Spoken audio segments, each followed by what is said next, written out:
Hello, everybody. Welcome to The Productive Attorney. My name is Jim Zeta. I'll be your host.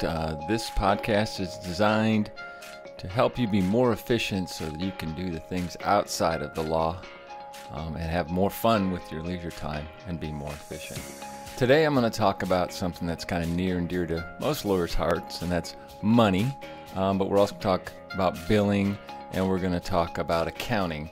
I was a math major in college, and I kind of like this stuff. I'm kind of geeky about it, and I have a lot to say, so I'm going to talk quick. I'm going to get through a lot of different points. Before I get to my war stories, I'll tell you one theme that if you only listen to this for 1 minute, I want you to remember this. The money in your trust account, in your firm trust account, is not your money.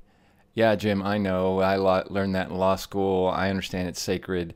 Yeah, you do understand that, but there'll be a time in your practice when you look and you'll see a big number in your trust account and you'll mentally put it in your mind that it's yours. It is not yours. It is not yours until you've earned it, and it's not yours until it's in your operating account. And if it gets in your operating account, it better be for legitimate reasons. And I'll talk about that in some of my war stories. One of the things on billing, and when I talked about billing, when I started out at Shannon Gracie 32 years ago, they used to send out hero sheets each week, and that would be how many hours that you billed in a particular month. And I was always number 2 on the associates. Looking back on it, I shouldn't be so proud of that because it meant that I was working way too hard, and I was working way too hard. And those hours, for the most part, were legitimate. I knew a lawyer who once said you can tell an ethical lawyer by whether they bill 0.2 or 0.3 on a particular subject when they spend 11 minutes on it, And so I was really careful with that. I was a little looser when I was younger, but now I'm super careful about it. And there was a lawyer who was always beating me. And the problem was he wasn't there in the morning when I got there, and he wasn't there at night when I got there. He's retired now, so I can go ahead and tell this story. And I would walk in, and I would say to him in the morning, I would saw him one time, and I said, "What are you doing? How is it that you are able to get past this?" And he was billing insurance companies. Back in the day, they were a lot looser with their bills, and he said, "I just add a couple hours before a deposition, add a couple hours after a deposition. Every set of discovery, I bill 2 hours if it takes me 5 minutes or 2 hours." And so no one ever, it's not a perfect crime back then. No one ever knew about it. No one ever caught on to it. And that's how he beat me. I'm still resentful 30 years later, but that's what he did. The other story about money and how things like this work. When I was a young lawyer, I don't even remember who I represented. I don't remember really how it ended up. I just had a partner tell me, go to this deposition and you have no restrictions. You can ask what you want, but I don't really know what you'll ask. So it was a deposition involving check kiting, and check kiting is where you go ahead and write a check, and then there's a little bit of float time and while the check's about to be cashed, and you use that money in the account before that check is cashed to write more checks on it. And so you write checks for more money than your account has. And usually you can do that for small amounts, but as the account is bigger, you can do it for bigger amounts. And in this particular case, this one gentleman had written over $1.4 million worth of checks in check kiting, and finally as these things happen, it exploded on him and he got busted. And this was a deposition between him and the bank, and it was clear about 5 minutes into the deposition that this is all orchestrated. The deposition was orchestrated where this guy was going to admit on the record that he did and why he did it. And there were probably 10 lawyers in the room, and I was at the far end of the conference table, a young 27-year-old lawyer. And so he goes through and he admits that he does all this stuff, and they any other questions, and they look around the room, and no one's really asking any questions. And then it comes to me, and I'm like, yeah, I got some questions. And I started asking him, and I got really into the psychology of it. I wanted to know, and I remember when I said, yeah, I asked the questions, I saw all the other heads in the room snap towards me like, What are you doing? You know, we've got this worked out. Well, my client didn't have it worked out, and I wanted to know what this knucklehead was thinking. And what I remember the most is that he said it started really small, that he just did it a couple times and no one said anything. And it worked, and he did it again a little more, and it worked, and he did it again a little more, and it worked. And over my years of experience in handling cases, that's what I see happens. Somebody does something really small, and they think, oh, I can get it covered. For example, I had a secretary one time who was using my credit card to buy herself gas. I had to nip that in the bud right away because that's not our deal, and I couldn't tolerate that. But it's something little like that. Hey, I bought gas on the company credit card. No one really noticed. Maybe I'll buy something more. So, and I asked him questions for a half hour, and I got the hairy eyeball from everybody in the room. Another story that's very sad, an attorney went ahead and did the same thing, took a little money out of his trust account to pay his personal bills. Eventually, he took more and more out to the point where he was $500,000 behind. He got sued, and he was in front of a judge here locally that's known as the hanging judge. And right before the hearing on what happened to that money, he killed himself. And it's very sad, and it's just something that, you know, reminds me of that you just, it's not your money, right? And don't even try little things that are wrong, because then they end up in big things. I also remember a story, kind of funny, where a lawyer was going into a deposition, and he asked the other lawyer, hey, I saw this lady out in your waiting room. What's the story with her? Oh yeah, we're interviewing her. It's her final interview. We're about to hire her as our office manager. And this was back in the 80s. And he said, you know, she just got fired from us, you know, like 2 years ago for theft in our office. She was stealing from our accounts. He's like, I didn't know that. And so that leads me into the newest case. Oh, this can't happen nowadays. You know, lawyers can't get taken advantage of by people. There's too many safeguards. There's too much in place. There's a case that came out of the Austin Court of Appeals here in Texas. Came out February 10th, so for me that's just 2 days ago, called, and I'm going to spell it for you, Szymonek. Szymonek versus Guzman, Guzman. Austin Court of Appeals case, and you just have to read it. It's unbelievable what happened. I will summarize it as quick as I can. A lawyer, solo practitioner, had one employee, Mrs. Szymonek, we'll call it her because it was a female, and the Guzman was the lawyer, and it's a he. So he had this paralegal that he called Ride or Die, ironically, Ride or Die, and she handled all the books. She handled all the checks, the accounting, all his filings, finalized everything. She was the person. And so he is working, and one day his tenants come to him, or his landlord comes to him, and they're talking, and they say, look, we probably can't renew you because you have a default judgment against you, and we did search and you've been disbarred. And he said, what? Of course, what? And come to find out that he had been disbarred. A client had brought a grievance against him for stealing money, or stealing his money. A client had got a settlement, and there were large distributions of money coming out of the trust, and some of the distributions that were sent to them, the check had bounced. A grievance had been filed against him, and a lawsuit had been filed against him, and in both cases a default had occurred. And he was shocked at how that could happen, and he went to his right-hand lady, and she said, no, don't worry about it. I've got the malpractice carrier working on it. They're doing a motion for new trial. And on the grievance issue, that's just a mistake. I've got the State Bar of Texas working on it. And so he would check with her from time to time. And eventually he came in. She kept saying, well, the hearings are postponed. The hearings are postponed. And eventually he came in one day, and he doesn't remember the rest of that day. Here's what happened. She had been stealing the money from the trust account.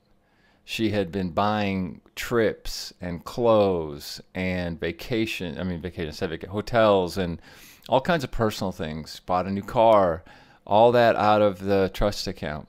She had gone on his email account and put in over 80 different filters to filter out emails that would go in, emails like grievance and State Bar of Texas and default judgment. And all those emails would come to her. Eventually, she had gotten a new job and was about to take that new job, and she gave him antifreeze. Like when she was given the morning coffee, she put antifreeze in it, and she went ahead and broke the keys off in the lock while he was unconscious, put the temperature way low so it wouldn't smell.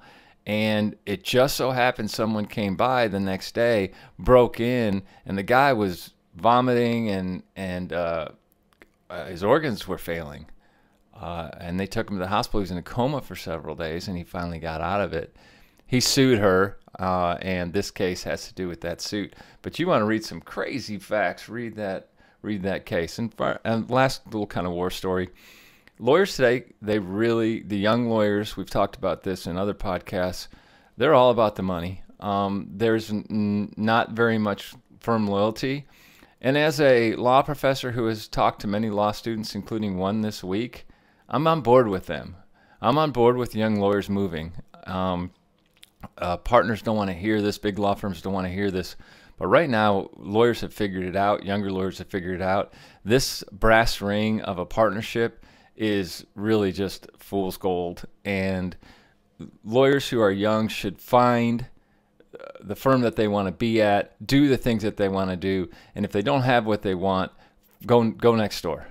And it's just killing partnerships, and it's killing older lawyers who are hoping that younger lawyers will bust their ass for a little money like they did when they were young. But younger lawyers are figuring it out. And I tell you, younger lawyers, move. If you don't like where you're at, move. And I'm somebody who employs 2 lawyers, and I don't want them to leave.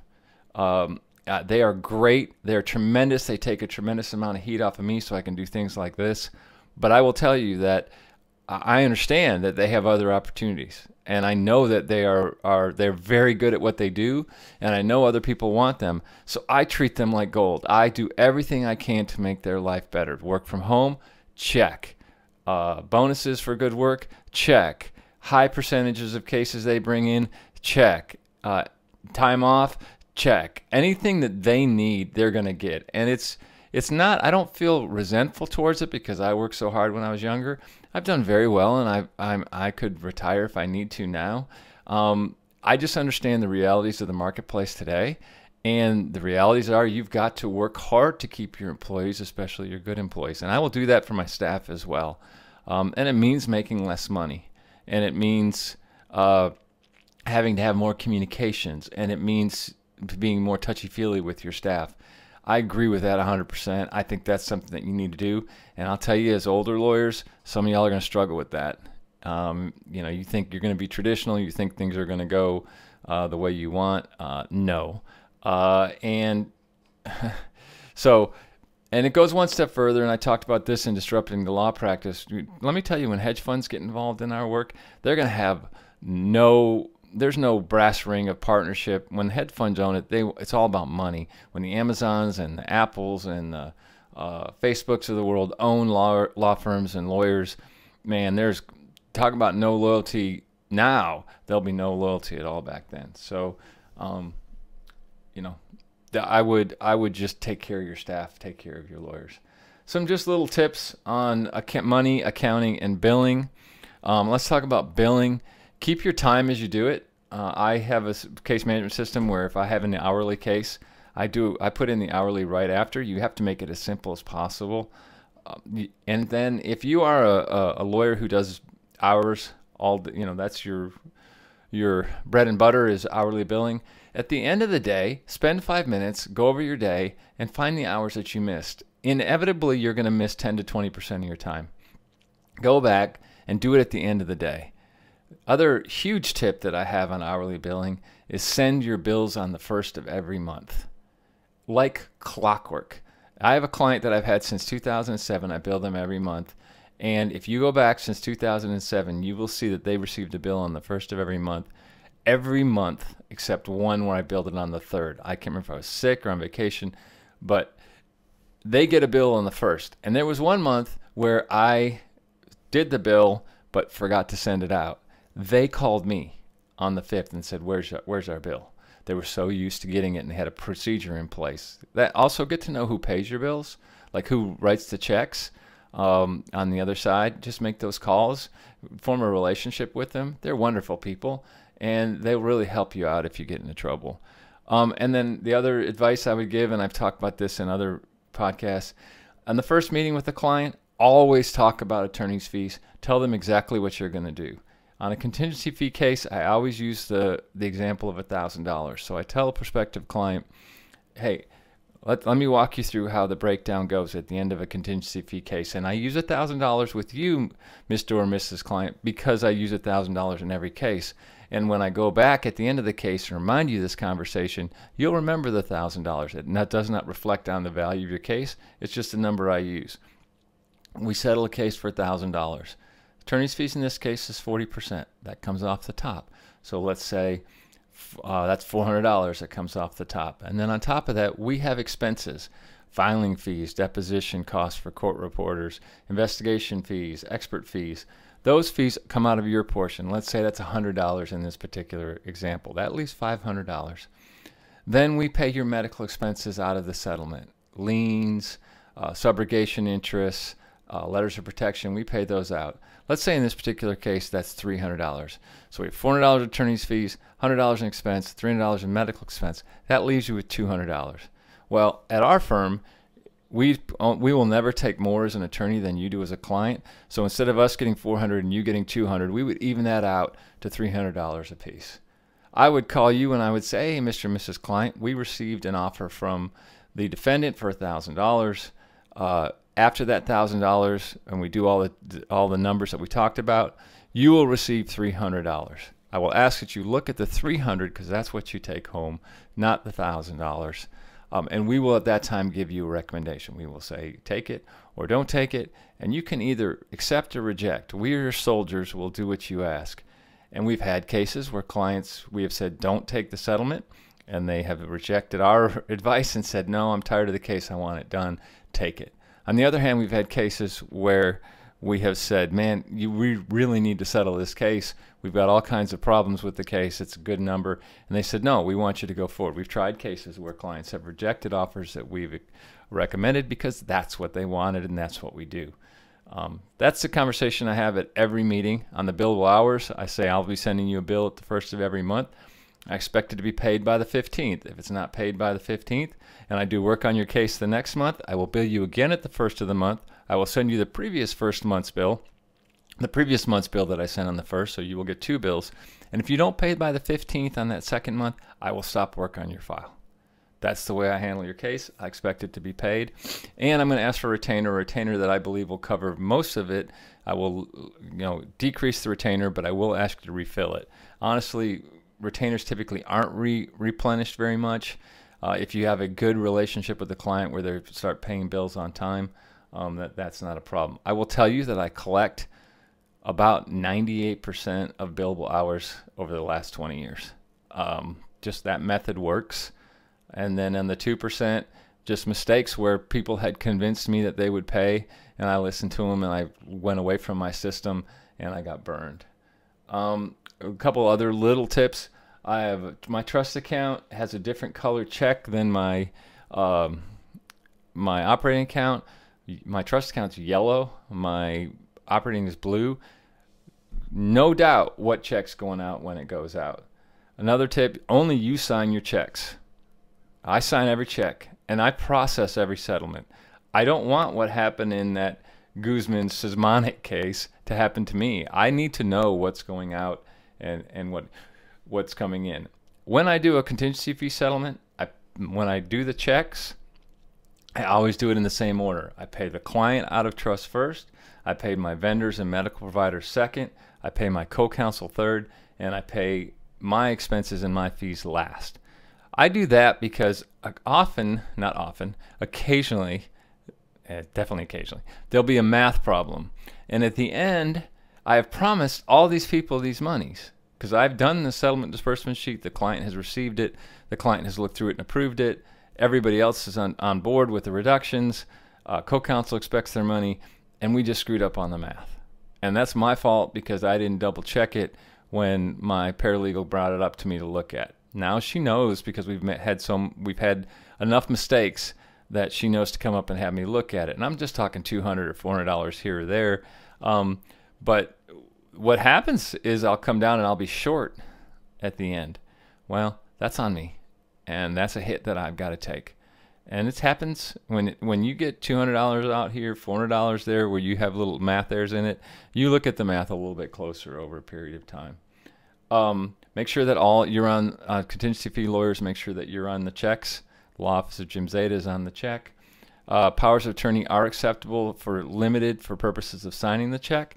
So I will have a client sign a limited power of attorney. So if a check is made out to Jane Doe and Law Office of Jim Zeta, I will send a limited power of attorney to Jane Doe saying, Jane, please allow me to sign this. Or Jane is saying, I'm allowing Law Office of Jim Zeta to sign this settlement check and disperse it as follows. And those are valid, and I will do that and go from there. What else we got? Oh, so when the trust account, when you put a check into a trust account, a settlement check into a trust account, lawyers have been burned on this many different ways. And big firms have been burned on this. When you deposit money in trust on a contingency fee, you really want to get that money out. Clients putting pressure on you to get the money. Vendors are putting pressure on you to get the money. You want the money for your law firm to operating expenses and to pay your staff and lawyers. And the bank people don't really know that the bank has two levels of clearing checks. The first level is you deposit it and you look online, and the bank will show sometimes the next day that the money's available. Sometimes it'll be up to 10 days. That's the first round that the bank goes through to look at checks. The second round takes a little bit longer, and that's just more thorough check by the bank. 99% of the time, there's no problems between the first and second check, and if you distribute the money when it's available, you're fine. The problem comes in when you have a source that you are not sure about. So the example that was used, there was a group who would say, look, I've settled the case. I'm outside of your jurisdiction, but it has to be done in your jurisdiction. All I need you to do is process this for me. I will send you the settlement check. You run it through. I send you the settlement check. Just go ahead and wrap it up for me, and then you can take a small fee out of it for the services that you provide. This worked. It conned a lot of lawyers, and lawyers would go ahead and they would deposit the check on behalf of this client.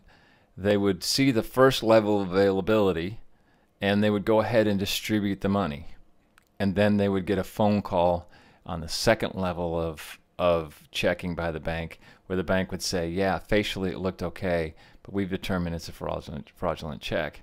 Now the law firm has sent out, in some cases, hundreds of thousands of dollars that they cannot get back. And there's two lawyers who were convicted, got 40 years in jail, stole millions and millions from law firms using this particular scheme. Be very careful of cashier's checks that come in from someone that you don't know. Any more tips that I have? When you set up your system, go ahead. There's a lady, Karen Schwartz out of New York, who's wonderful. She doesn't pay me anything. I don't throw shout outs, but it's one time. I pay Karen one time, teach me how to use my case management software, set up my printing, set up my trust account, set up my operating account, set up all the accounting on my system. Do it one time. I know it sucks to have to train and to learn it, but you only have to do it once. And I'm a big believer in sucking it up when you have to do things just one time. Get a stamp for your checks, put for deposit only on that stamp. Set up a line of credit and use the same bank that you have your operating account in. I've had lines of credit, 4 lines of credit for 20 years. I've never used one of them. But just knowing that I have that money available in a case where, let's say I have a big case and I'm a big believer in it, I'm going to take a real bet on it. I have, a line of credit that I can do that with if I need to. It's nice to have. Interestingly, I think it's interesting. Other people may not. But in 2008, all the banks, when the financial crisis hit, canceled my lines of credit. Even though I wasn't using them, they couldn't have the liability on their books. So the bank was saying, I'm keeping, in my case, $100,000 available for law office of Jim Zeta. I can't keep that open on my books. So they all canceled it. And then the year later, they called me, hey, you want your line of credit back? And I said, sure. And they cost me about $100 per 100,000 for the line of credit, just for the fee for that particular year. Big believer in online banking. I have a check scanner at my desk, which saves me a tremendous amount of time. They are finicky, and they drive me crazy when they don't work, and they usually last 2 or 3 years, and then I have to order a new one. But check scanners rock. Business credit card, go ahead and get your own business credit card. I have a personal credit card and a business credit card, and that way the business expenses will be paid by the firm and your personal expenses will be paid out of your personal account. My boys got to learn which was my business card and which was my personal card, and I would go out and we would have dinner with friends, but those friends were also clients, and so I would pull out the business credit card to pay for the dinner, and the boys would say, Dad, this is not a business expense. I said, oh yeah, it is. The guy that we were just talking to and the family we were just talking to are big clients of the firm, and so yeah, it was an expense for the firm, but they got to know which was which. I'm a big believer in paying bills as they come in. I don't let them sit around very long. So if a bill comes in, I just chop it out that day. I don't like having paper on my desk. Credit card bills, I go through each month and separate by type. So office expense, internet services, parking, dues and subscriptions, e-filing fees, they're separated out. And then when I pay that particular bill, I can take the credit card bill and pay it out by category. So maybe it's a $5,000 credit card bill, and it'll be $1,000 for office expense, $1,000 for internet services, $500 for telephone. Go through all of it, and that's the way I work that out. See if there's anything else that I can talk about. You have bills that are expenses for clients on contingency fee cases. A little bit of tip on this. There's only one jurisdiction that you could arguably say that you can bill those as you go. So right now I have cases that are outstanding. Some have been outstanding for a couple years. I go ahead and pay the filing fee. I pay deposition costs. You get to the year end, right? And you think you can expense those against any income that you have because that was paid from income. You should be able to take that as an expense so you don't have to pay taxes on that income because you went ahead and did an expense. Well, unfortunately, in contingency fee world, you have to carry those expenses. You cannot write them off against the income. Kind of sucks. And so you have to go ahead and carry those expenses. There's only one jurisdiction where you have you have a tax opinion which says that you could write those off, and that's out in California, Oregon, and Washington. So if you wrote them off, you could say to the IRS, here, I've got an argument, but not here. So you just got to be financially ready for that to hit. Only other things I would say is cash. Be careful with cash. Cash is tempting to just put in your pocket and not report, but you got to report it.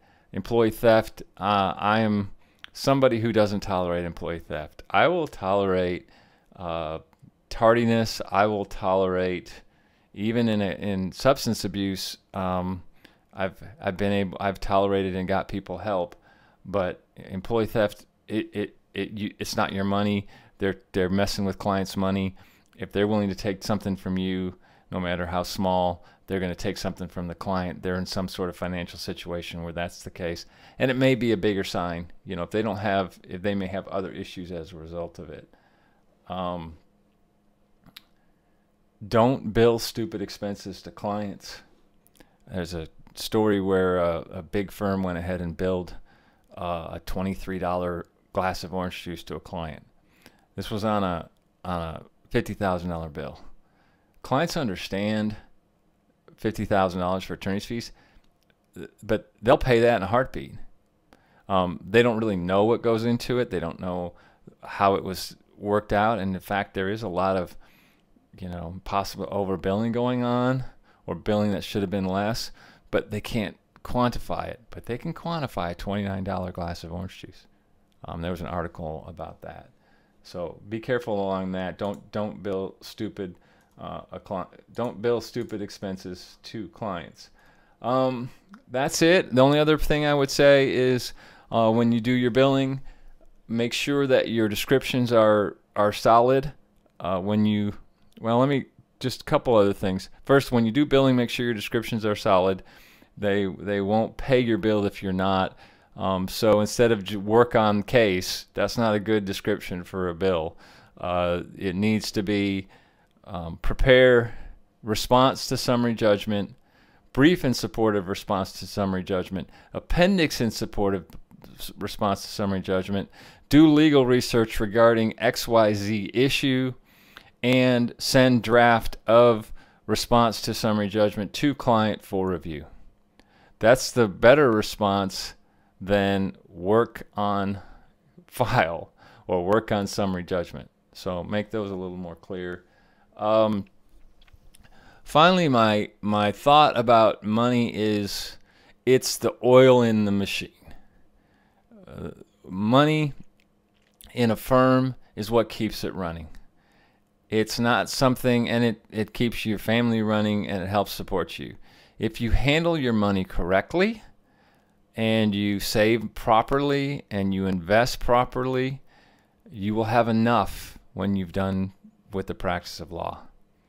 If you aren't saving properly, you aren't paying yourself first, which you need to. You can't just have a firm where you're just paying everybody but not yourself. You have to pay yourself. If you're not doing all of that correctly, then something's wrong with your business model. Maybe you're taking the wrong type of case. Maybe you're just giving away your time. If the money is not working right in your firm, you've got to re-examine it. If you need me to look at it, I'll be happy to. That's one of the things I like to do, is help people on the money side, because I am pretty good with that. There will be ups and downs. There'll be times when you get a little nervous because you don't have quite as much as you'd like to have in the account, and there'll be times when it's feast, when you've got a ton of money in your account and you're tempted to go out and spend it like crazy, but you can't do that. That's especially in the contingency fee world. So just money is the oil, but if you just make it your end-all be-all, you'll be dissatisfied with the practice of law. You have to enjoy the type of work. Right now I'm enjoying the process of the practice of law, the process of going through and doing all the things that you need to do in the most efficient way and the optimal way to get the best result for your client. And that is taking all your experience and all your knowledge and all your working, and then using all the resources that you have, your friends, your family, your experts, your legal research tools, your time, and putting all that effort that you have into coming up with the right answer and the right way, and to get the maximum result for your client. And money is just the oil that keeps that machine going, keeps the family going, keeps everything else going. If you use that, unless it's your core, if your core value is to have a higher net worth, if your core value is to go ahead and be rich, well, that's a different thing. And that's your goal, and money has a different goal for you. For me, that's not it. For me, it just keeps things running smoothly. I don't have a lot of wants. I don't have a lot of needs, and it's just something that makes everything go better. I mean, but not in a way that I use it to keep score. I don't think that's necessary. Anyways, that's my philosophy on money, accounting, and billing. Thanks. Have a great rest of the day, rest of the week, rest of the year, and I hope you stay efficient. Thank you.